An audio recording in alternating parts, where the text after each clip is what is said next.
Con el permiso del presidente. Este es un dictamen que ya votamos aquí el año pasado por unanimidad. Se aprobó y se fue a la Cámara de Diputados. En la Cámara de Diputados, dos diputados, la diputada Nancy Sánchez de Baja California del PRI y el diputado Wenceslao Martínez del PAN, también de Baja California, con el ánimo de mejorarla, de perfeccionarla, esta ley de fomento, añadieron un capítulo de sanciones y la posibilidad de tener un capítulo de sanciones en una ley de fomento, en donde no hay una autoridad específica que tuviera que aplicar esas sanciones, no tiene viabilidad. De tal manera que vuelve otra vez aquí este dictamen y lamentablemente con una cantidad enorme de vicisitudes. Déjenme platicarles que originalmente esta iniciativa empezó en la 61 legislatura. El diputado Francisco Vega presentó una iniciativa, pasó a la Comisión de Comercio, que por cierto la presidía el actual secretario de Comercio, de Economía, y Delfonso Guajardo. Se aprobó por unanimidad y por vicisitudes de la mesa directiva en el último año terminó el periodo y no se aprobó. Y de acuerdo con la ley orgánica, el proyecto quedó desechado para la siguiente legislatura y entonces en la 62 legislatura, la primera de este Senado, la CONAGO estableció una comisión de vitivinicultura y finalmente ellos elaboraron una iniciativa que fue la que se presentó aquí y se aprobó. De tal manera que hoy estamos casi a 8 años de que se iniciara este esfuerzo y por alguna razón rara estuvo más de un mes después de ser aprobada por las comisiones por unanimidad, escondida en algún lado y no llegaba el día que pudiera someterse a votación en este pleno. La industria del vino requiere de un instrumento de fomento que no implica ni cuestiones fiscales.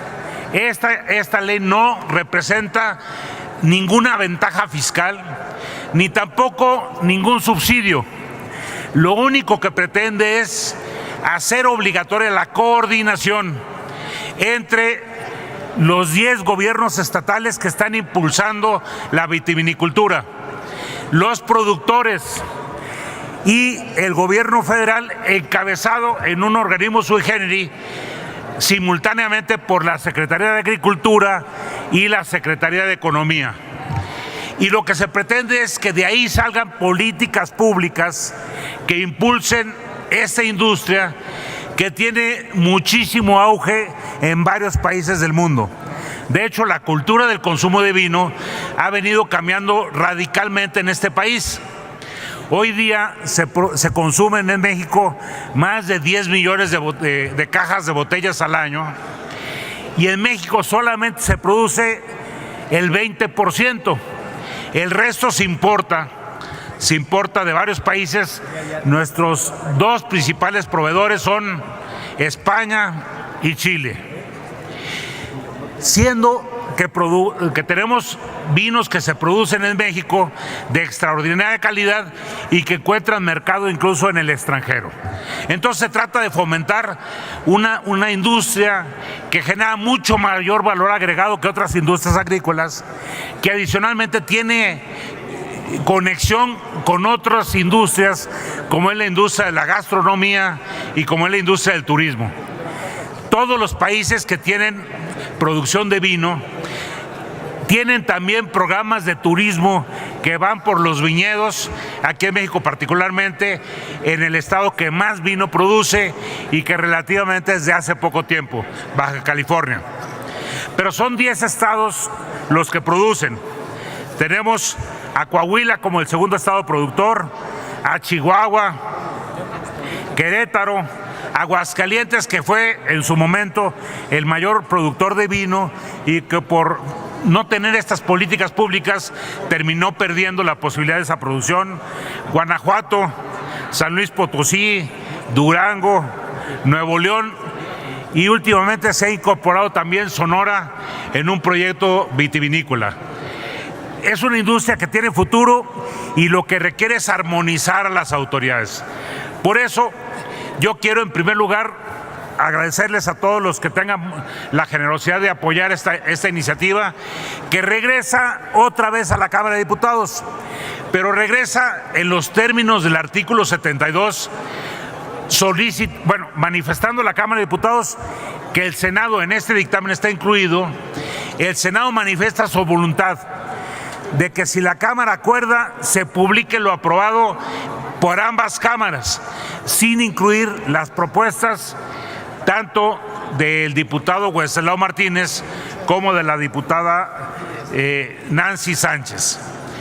Aunque, insisto, son propuestas que ayudaban en la concepción de dar una mayor eficacia, no tienen viabilidad jurídica en una ley de fomento.